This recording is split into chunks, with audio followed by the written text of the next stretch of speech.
Tebe dávame svoje životy. Náš kráľ. Nová pieseň. Úplne nová pieseň, nové význanie, nová identita.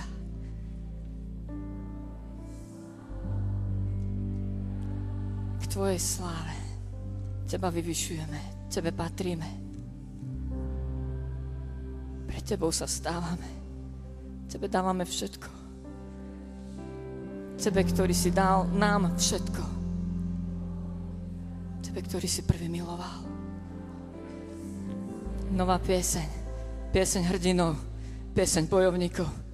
Pieseň tých, ktorí to nevzdajú. Pieseň tých, ktorí nielen začnú, ale dokončia, dobehnú, dobojujú. A voláme, príď Tvoje kráľovstvo k nám. Chceme vidieť Tvoje kráľovstvo na Slovensku. Veci, o ktorých sa neodvážime ani snívať.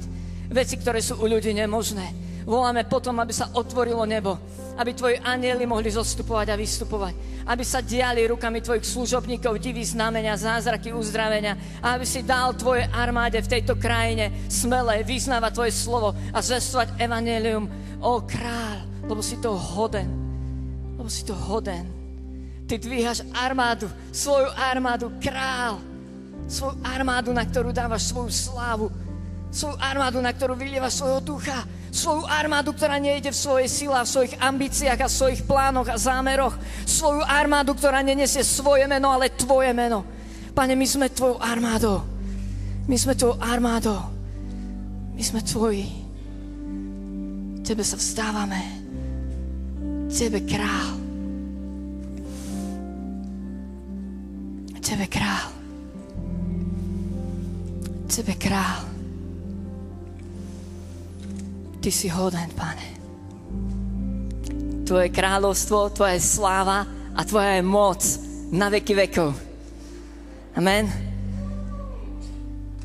A my nedáme Tvoju slávu nikomu inému.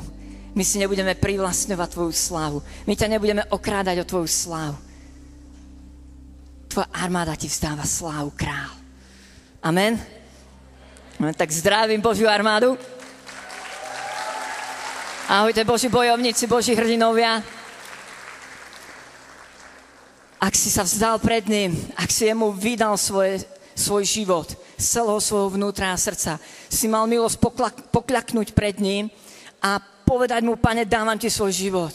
A ak sa on stal tvojim kráľom, ak si ho učinil svojim kráľom zo svojho srdca, stal si sa jeho vojakom, stal si sa jeho bojovníkom, stal si sa súčasťou jeho armády a nie len ty, ale aj ja.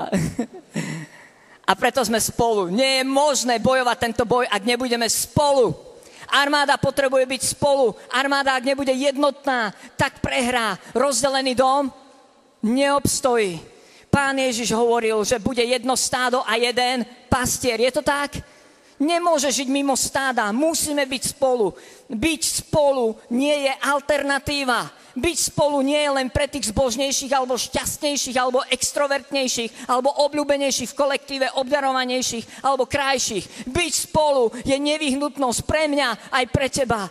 Kiež toto dnes je hlboko vložené skrze Svätého Ducha do tvojho aj môjho života, že musíme byť spolu, cítiť spolu, myslieť spolu v prvej osobe množného čísla.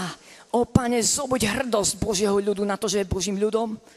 Zobuď tú hrdosť, že sme cirkvou Pánovou a že sme armádou Pánovou. Amen.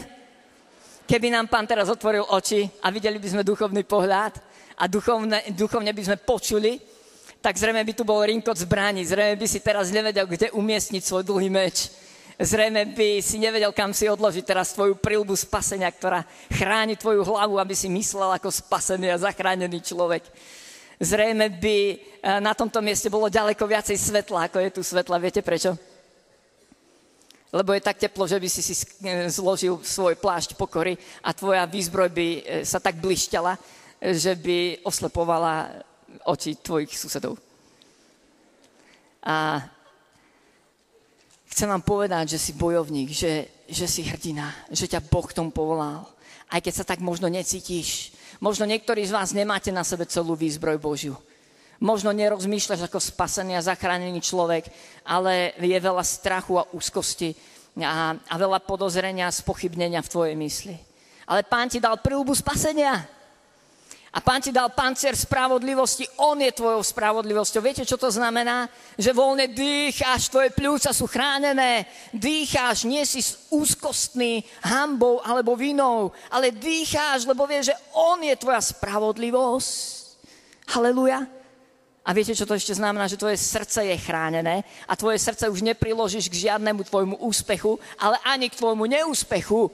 Tvoje srdce patrí kráľovi. To je pancier spravodlivosti.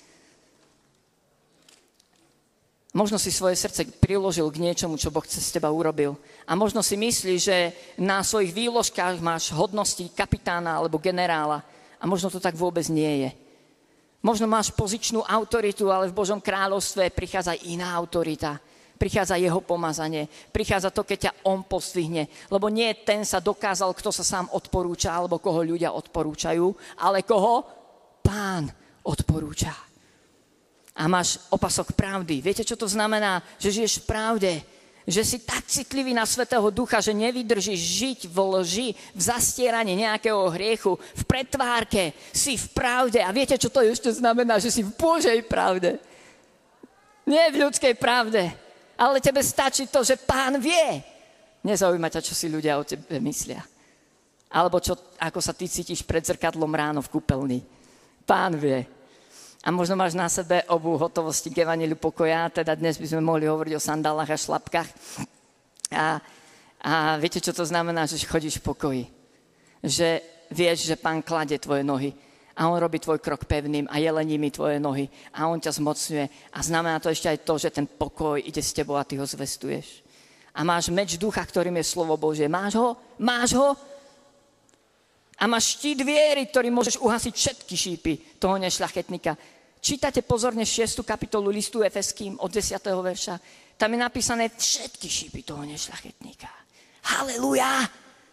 Žiadna zbraň zotovená z pekla neobstojí proti tebe, ak si zoberieš celú výzbroj Božiu, ak budeš v ňom. Ale dnes ideme hovoriť o tom, že potrebujeme kráľa po celej tejto krajine. Armádu, ktorá hovorí za Boží ľud a baránka. Nie za moju cirkev, nie za môj projekt, nie za moju službu, nie za moju teológiu, nie za moje názory. Za Boží ľud a baránka. Chceš si osvojiť tento pokrik? Ja ho už kričím niekoľko rokov. Ideme na to spolu? 1, 2, 3. Za Boží ľud a baránka. Teraz hrdinky. Viete, najväčšie hrdinky stretávam medzi sestrami. Dovolím si povedať, že niekoľko generálov Božích som videl medzi slobodnými matkami. A mám úctu, mám bázeň, keď to vidím, keď vidím v duchu. Keď nevidím to, čo vidia ľudské oči. Dobre, ženy, sestry, poďte. Za Boží ľud a baránka. Teraz, chlapi, ak ste tu? Ste tu? Tak ideme, hučme, toto musí hučať. 1, 2, 3. Za Boží ľud a baránka. Za Boží ľud, lebo sme spolu. To pre nás nie je alternatíva. Nemáme na výber, neobstojíme. A za baránka potrebujeme byť spolu v ňom, lebo spolu môžeme byť aj v hriechu, spolu môžeme byť v zábave, spolu môžeme byť v hocičom inom. Ale sme spolu v ňom. Pán dvíha armádu, ktorá je v ňom za Boží ľud a baránka. Ja vám chcem prezradiť, že dneska budeme mať bojovú poradu. Hej? Lebo ste Boží bojovníci, hrdinovia. A ja som sa veľmi, veľmi modlil, aby Pán prišiel medzi nás, aby nás učil stratégii boja, ktorému čelíme. Budeme hovoriť o jednej konkrétnej duchovnej mocnosti, ktorej čelíme na Slovensku veľmi, veľmi a myslím, že aj, že v mnohom prehrávame. Chcel by som odhaliť taktiku toho zlého teraz pred vami, tej jednej jeho zbrani, tú jednu jeho mocnosť. Ale zároveň potom budeme aj hovoriť o zbraniach, ktoré sú efektívne, ktoré jediné obstoja proti tomu, aby sme obstáli. A tak si teraz prečítame jeden prorocký text z knihy Zjavenie Jána. Je to 12. kapitola od 7. verša. Toto videnie bolo zjavené apoštolovi Jánovi, je to prorocké videnie, je to obraz, ale my sa môžeme učiť niečomu, čo sa deje v duchu, v duchovnom svete. A tu nám odhaľuje jednu mocnosť, takú duchovnú. s jeho zámermi. Takže zjavenie Jána, 12. kapitola od 7. verša. Na nebi sa strhol boj. Michal, môj menovec, respektíve ja jeho. A jeho anjeli bojovali proti drakovi a aj drak a jeho anjeli bojovali. No neobstáli a nebolo už pre nich miesto v nebi. Veľký drak, starý had, ktorý sa volá Diabol a Satán, zvodca celého sveta, bol zvrhnutý na zem a s ním boli zvrhnutí aj jeho anjeli. Ľudia, sme vo vojne. Sme vo vojne. Neviem, či náhodou nestojíš na nohe nejakého Božieho anjela. Vy ich možno nevidíte, ale sú tu. Našou súčasťou armády je aj Božie vojsko. Oni sú posielaní ako služobní duchovia slúžiť tým, ktorí majú zdediť spasenie. Čítali ste o tom niekedy? Že tu nie si sám? Že ťa niekto chráni? Že ti Boh posiela mocnú pomoc? Pokračujeme 10. veršom. Na to som počul mohutný hlas z neba.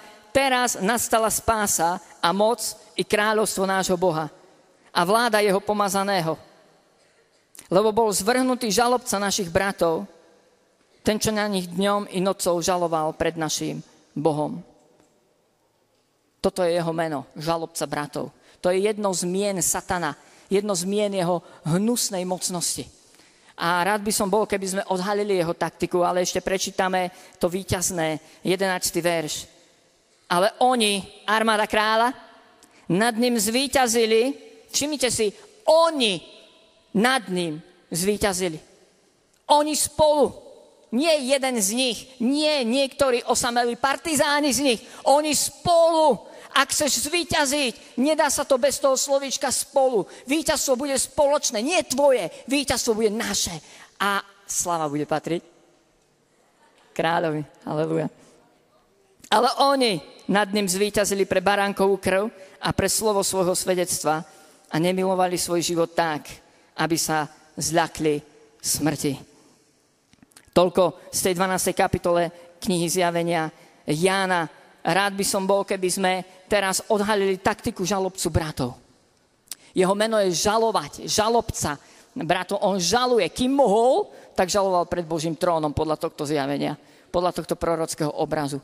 Ale on žaluje ďalej. To je ten spôsob, akým on koná. On je otec lži, on klame, on obchádza ako revúci lev prosto a chce prinášať žalovanie, klamstvo, obvinenie, chce priniesť rozdelenie do Božieho domu, lebo veľmi dobre vie, že rozdelený dom neobstojí. Práve žalobca bratov stojí proti tomu, aby Boží ľud na Slovensku bol spolu.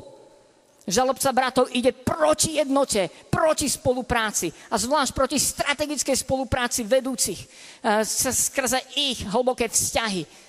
Žalobca bratov ide proti tomu, čo sa má stať ako Božia vôľa na zemi. A žalobca bratov žaluje na teba, preto možno niekedy cítiš sa obvinený a nehodný stať pred Božím trónom, preto niekedy v hanbe utekáš. Alebo vo vine sa sťahuješ zo služby, lebo žalobca bratov strieľa na teba, chce ťa obviniť. Ja ti ukazujem jeho taktiku a lestivosť, aby si tomu rozumel. Vtedy si máš dať na tvoju hlavičku príľbu spasenia a máš hľadieť na Božieho baránka, ktorý ťa spasil a ktorý ťa slávne vykúpil svojou krvou a ktorý ti odpúšťa tvoje hriechy a ktorý ťa činí hodným a ktorý ťa dvíha a ktorý to robí vždy a nikdy to robiť neprestane. Amen. Ak žaluje na teba žalobca bratov, tak stoj oproti nemu pevný v baránkovi Božom. Žalobca bratov žaluje na Boha. Možno práve preto v tejto krajine je toľko horkosti oproti Bohu. A možno aj v cirkvi ste stretli kresťanov, ktorí sú sklamaní z Boha. On ma nevypočul, on prišiel pozde, on sa na mňa vykašľal, on mi nepomohol. A kde je teraz?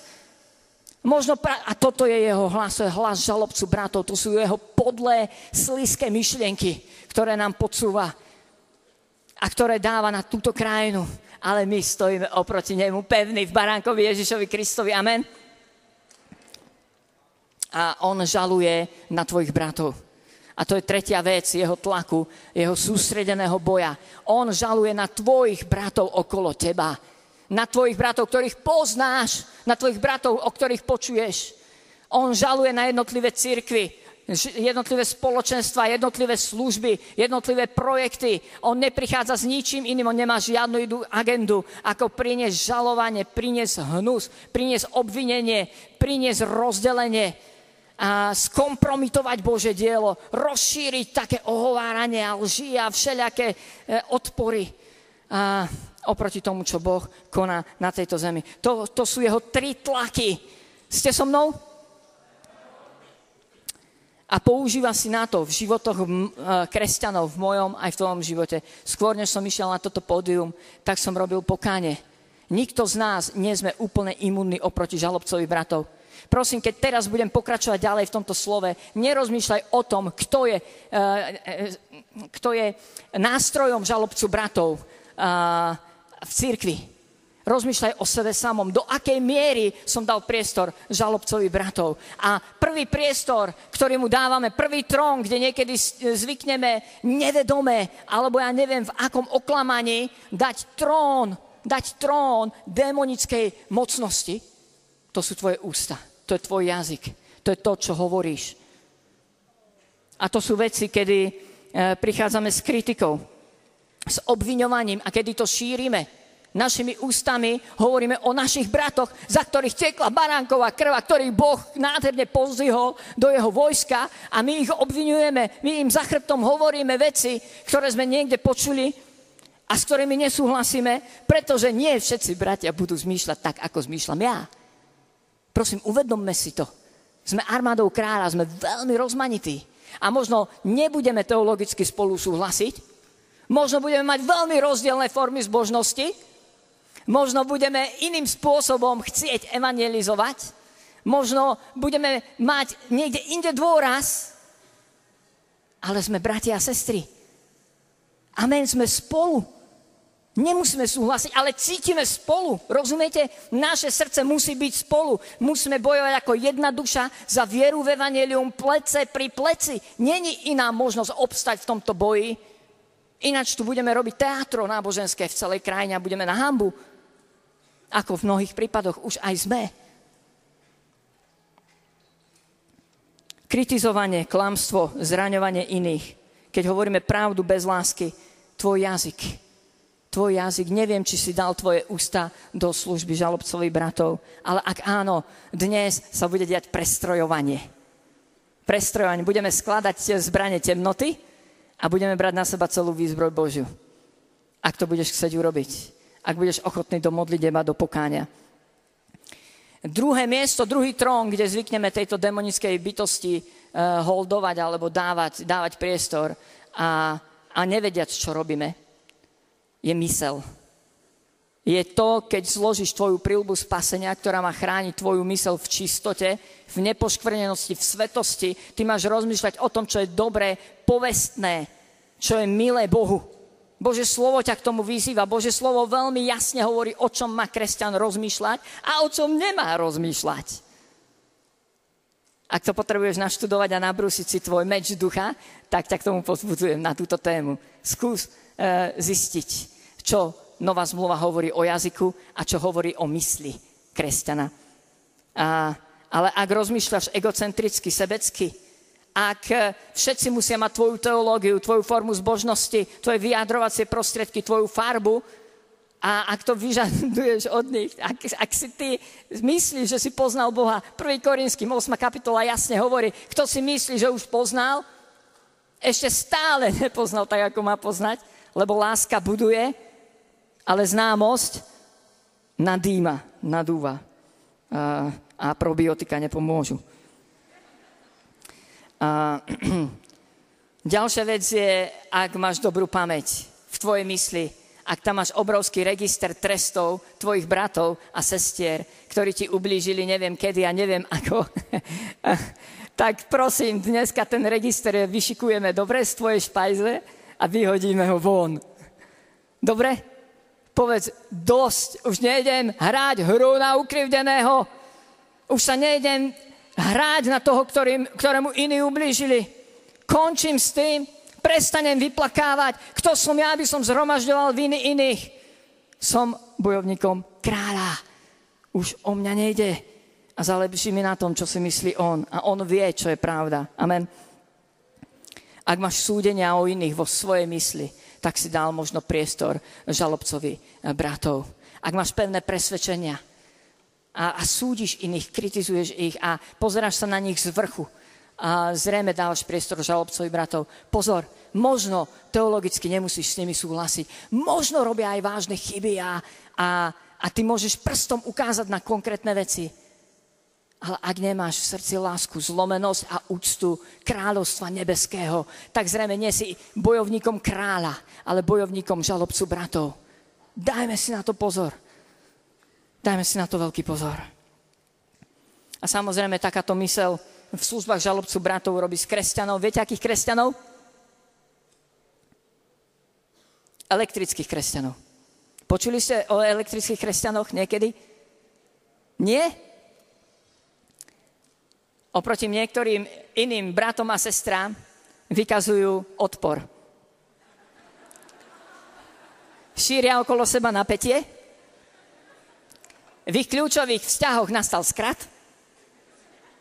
Potrebujú veľmi silnú izoláciu, aby prežili v cirkvi. A keď sa ich niekto dotkne, tak kopú.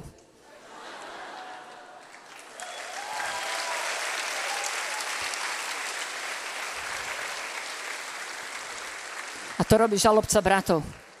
To robí žalobca bratov. Vytriezvejeme vo svojich srdciach aj mysliach. A tretí trón, ktorý dávame, a posledný, nebojte sa, nebude to dlhé, tretí trón, ktorý dávame žalobcovi bratov, kde on prichádza a tento je najpevnejší a najnevedomejšie to robíme. Tu sme už častokrát oklamaní, že už ani nevieme, čo robíme. A to sú naše presvedčenia a súdy. To je už to, keď ty automaticky triediš rôznych kresťanov a máš na nich rôzne šuplíky a rôzne názory a ty vieš, čo je pravda a odvážiš sa robiť to.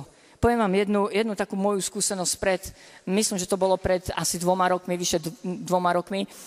Stalo sa mi, že niektorí z mojich veľmi blízkych ľudí ma zranili a obvinili z niektorých vecí.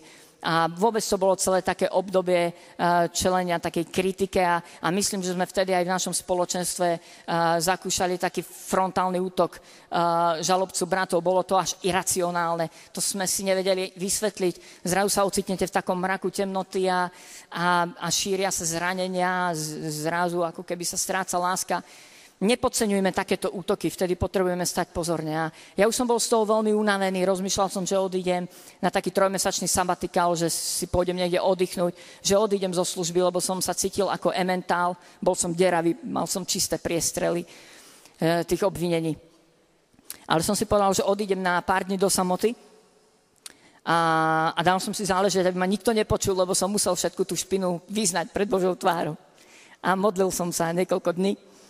A ako som to vylieval celé pred sebou, vyznával to pred Pánom, Páne, tento brat a tento, Páne, ty to vieš, ale ja som tvojim bojovníkom. Pozdvihni ma. A zrazu prišlo Božie slovo ku mne. A Pán mi povedal z listu rímskym jeden verš, veľmi silný verš. Kto si ty, že súdiš cudzieho sluhu? Kto si ty, že súdiš cudzieho sluhu? Svojmu Bohu stojí alebo padá. A Pán mi hovoril, ale ja mám moc ho pozdvihnúť. A neviem vám popísať tú bázeň, ktorá na mňa vtedy prišla. Zrazu zo mňa spadla odvaha ich súdiť. Zrazu mi bolo úplne jedno, čo povedali, čo mi urobili. Rozumiete?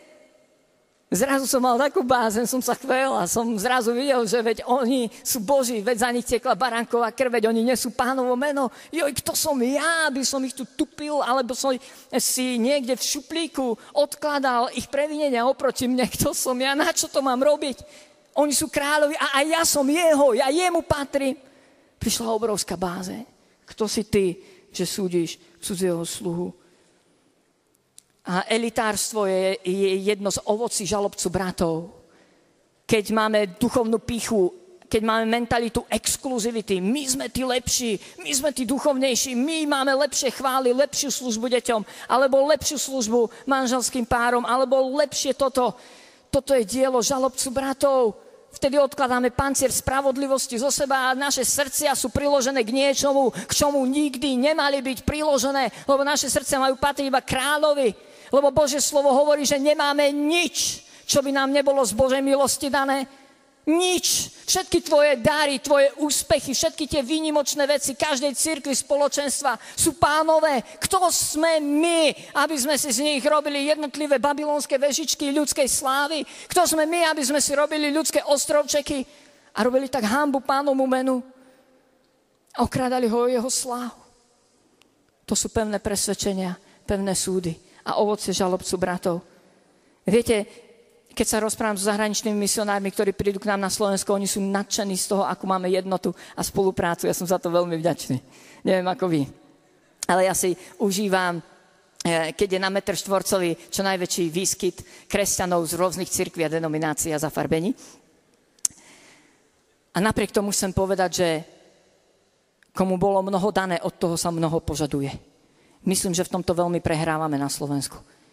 Nám bolo mnoho dané. Nám bola daná spolupráca. Verím tomu, že Slovensku, a hovorím to prorocky, bolo dané bratstvo. To je jedna z kľúčových vecí, ktorú musíme obnoviť a držať, ak máme zakúsiť prebudenie. Milovanie bratstva a láska. Bratstvo a Božia sláva. To sú také dve veci, neviem, možno preto, že pôsobím v Bratislave a ona to v sebe prorocky nesie. Bratislava musí byť mestom bratstva a Božej slávy. Ona to tam má. Ale myslím, že sa to týka celého Slovenska. A aby som vás potešil, aj tak sa domnievam, že prebudenie príde z východu.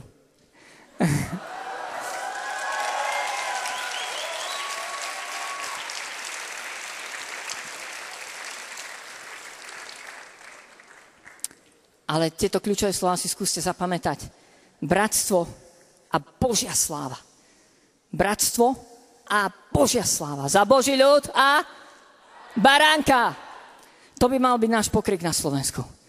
A teraz, ako zvíťaziť oproti žalobcovi bratov? Možno teraz už vidíš, ako si tvoje ústa mu dal k dispozícii, alebo tvoju mysel, alebo svoje srdce. Možno to už vidíš. Ústa, mysel, srdce. Hej? A možno vidíš, kde všade sme prehrali.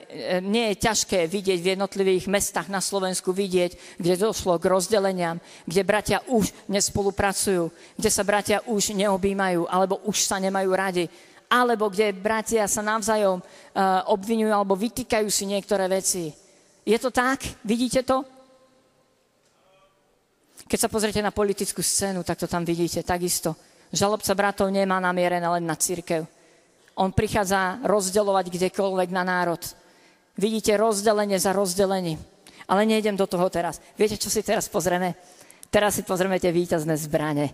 Ako môžeme zvíťaziť nad žalobcom bratov. Ideme na vec? Aby sme vedeli, čo si máme obliecť. Teraz vieme, čo si máme vyzliecť, čo máme dať dolu. Teraz sa ideme pozrieť na tie tri nádherné veci, ktoré sú v tomto prorockom texte zo Zjavenia Jána. A tam je napísané, oni nad ním zvíťazili. Znovu to chcem zdôrazniť. Oni. My potrebujeme byť spolu, inak nezvíťazíme. Možno urobíš dieru do kresťanského sveta a budeš veľmi brilantným rečníkom, alebo urobíš peknú službu niekde v hornej, dolnej alebo veľkej, verejnej. To je jedno. Ale skutočné víťazstvo neba bude, keď zvíťazíme spolu, keď budeme spolu. Ty možno z ľudského, svetského, pozemského pohľadu vidíš víťazstvo, ale z neba to môže byť veľká prehra. Rozumieš? Možno Pán nechcel len, aby si priviedol k Pánovi 10 ľudí cez tvoj efektívny evangelizačný nástroj. On možno chcel, aby si sa spojil s bratmi a sestrami, ktorí sú možno iní ako ty. A tvoj efektívny evangelizačný nástroj, ktorý zasiahol 10 ľudí, by sa mohol stať kombajnom, ktorý by zasiahol 1000. Rozumieš? Z neba vyzerá víťazstvo inak. A väčšinou je to tam, kde prichádza ľudská sláva a ľudský obdiv. Väčšinou sme zrejme minuli spoluprácu. Väčšinou, ak tam chcem mať to svoje logo, ten svoj podpis, to svoje meno, tú svoju cirkev. Ale Božia armáda volá, za Boží ľud a... No, poďme ďalej. Prepáčte, že sa takto rozhorľujem, ale bolí ma to.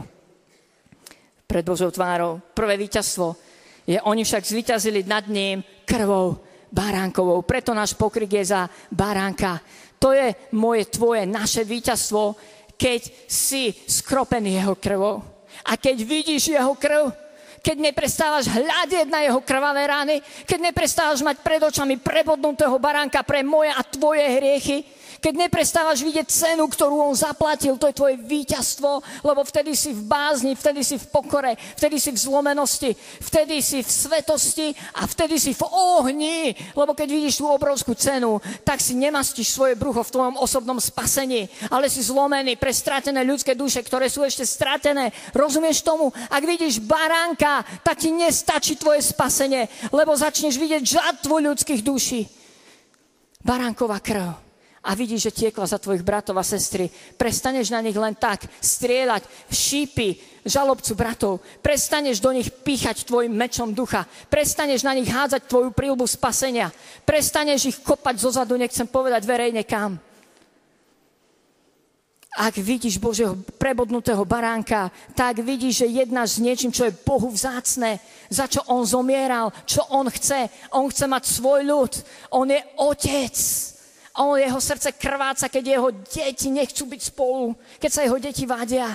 A on je pastier, on chce mať jedno stádo. A on je ženích, on chce mať jednu nevestu.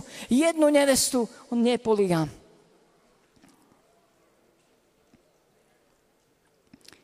Krvou baránkovou, to je prvé víťazstvo.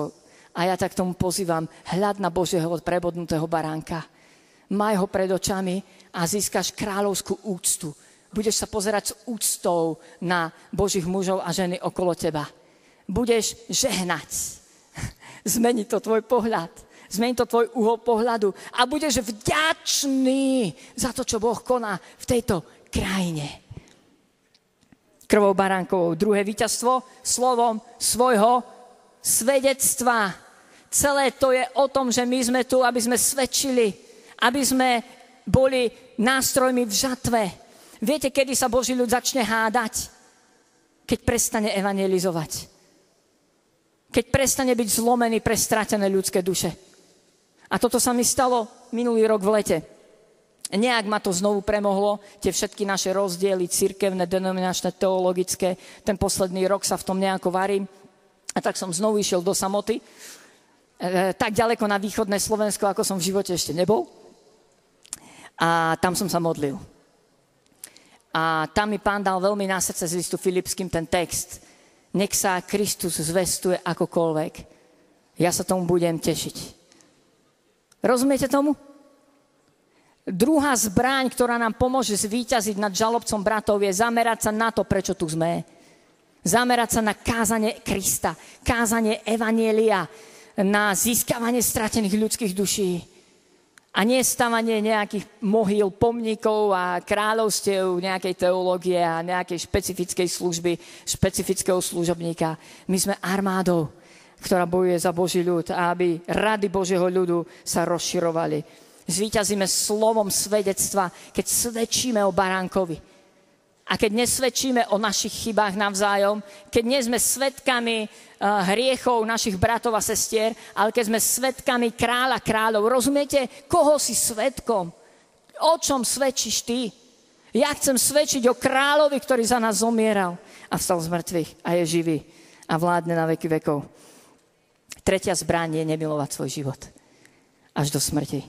Božie slovo hovorí, nová zmluva nás vyzýva k tomu, aby sme boli ochotní duše klásť za bratov. Ak si bojovník, ak si hrdinom v jeho vojsku, tak budeš chcieť vykryť guľku, ktorá je namierená na tvojho brata a na tvoju sestru. Nie, že ty budeš strieľať, ale ty budeš ochotný vykryť tú guľku. Božie slovo nás vyzýva, aby sme sa milovali navzájom. Podľa toho nás svet spozná. To je najefektívnejší evangelizačný nástroj aj na Slovensku, keď sa budeme milovať navzájom. Božie slovo to hovorí. Je to tretia zbraň. Nemilovať svoj život. On musí rásť a ja sa musím umenšovať. A teraz viete, o zbraniach temnoty, o zbraniach svetla. Ja by som chcel, keby sme išli do modlitieb. A A ja by som chcel poprosiť, keby ste sa postavili iba pastori, ktorí ste tu. Kňazi, farári, starší zborov. Ľudia, ktorí vedete iných. Ak vás môžem poprosiť, ja nechcem vás viditeľnovať, že Božie slovo hovorí, aby ste mali v úcte. Aby ste mali v úcte. Oni sú hodní dvojitej úcty dokonca. Božie slovo hovorí, že ich máme obklopiť žehnaním a modlitbami. Božie slovo hovorí, že ich máme dvíhať na svojich modlitbách. Diabol ide proti nám, proti vodcom. Pochopte to. My potrebujeme vaše žehnanie a nie vaše preklínanie. My potrebujeme tú podporu a nie ohováranie. Ja viem, že aj my vedúci robíme množstvo chýb. Ale prosím, staňte sa tými, ktorí sa budú modliť a žehnať. A práve títo ľudia, ktorí stoja, možno majú nie len po jednom, ale po niekoľkých šípoch žalobcu bratov zabodnutých vo svojej hrudi, alebo chrbte, alebo nohách. Možno im niekto takto podkopol nohy klamstvom a lžou a obvinením. A Pane, ja tak prosím, aby si z nich vyzliekol hanbu a vinu. Ja sa tak modlím, aby tie zbrane, aby tie šípy stratili práve teraz svoju moc. Aby tie slova vyrieknuté proti ním neboli efektívne. Ja sa teraz modlím, aby si ich prestrojil do výzbroje svetla. Modlím sa, Pane, aby tvoji služobníci, tvoji pastieri tvojho ľudu nešli z viny a hanby, nešli s bolesťou, ale s radosťou, aby konali dielo Pánovo, aby si im dal novú silu, aby si ich občerstvil a zdvihol. A to im žehnáme v mene Ježiša Krista.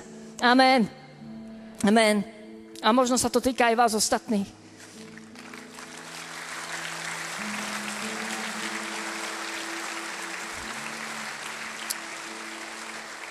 Poďme, ak môžeme sa postaviť. A možno sa budeš modliť túto takú arogantnú modlitbu, ale to je modlitba vojaka. Pane, je čas, aby som vyrástol do dospelosti. Aby som nebol malé dieťa, ktoré iba plače. Aby som nebol ženštilý. Sestry, odpuste za ten výraz. Ale znamená, keď chlap plače tam, kde by mal bojovať za iných a on plače nad sebou. Pane, už sa nechcem tak veľa pozerať do zrkadla. Pane, už je čas, aby som prestal tak veľa rozmýšľať o sebe a venovať toľko pozornosti mojim emóciám, mojim pocitom a tomu, čo si o mne ľudia myslia. A Pane, ja teraz odkladám úplne preč z môjho registra to, čo mi iní urobili a odpúšťam z celého môjho srdca. Pane, som tvojim bojovníkom, patrím ti a ty vieš, čo je pravda a nemusím sa o to viacej starať. Pane, odkladám zbrane žalobcu bratov z mojich úst, z mojej mysle a z môjho srdca. A pomôž mi ich odložiť úplne, definitívne, nezvratne. A prosím, obleč ma do celej tvojej výzbroje, môj kráľ, do výzbroje svetla. Budeme spievať teraz takú pieseň. Prosím, teraz sa modli sám aj počas tej piesni. Pán tu robí to prestrojenie. Pán jedná s tebou sám. Dovoľ mu to. A potom, ak bude čas, sa možno budeme modliť za obnovenie jednoty a spolupráce tam, kde sa už žalobcovi bratov to podarilo pokaziť. Dobre? Poďme do uctievania.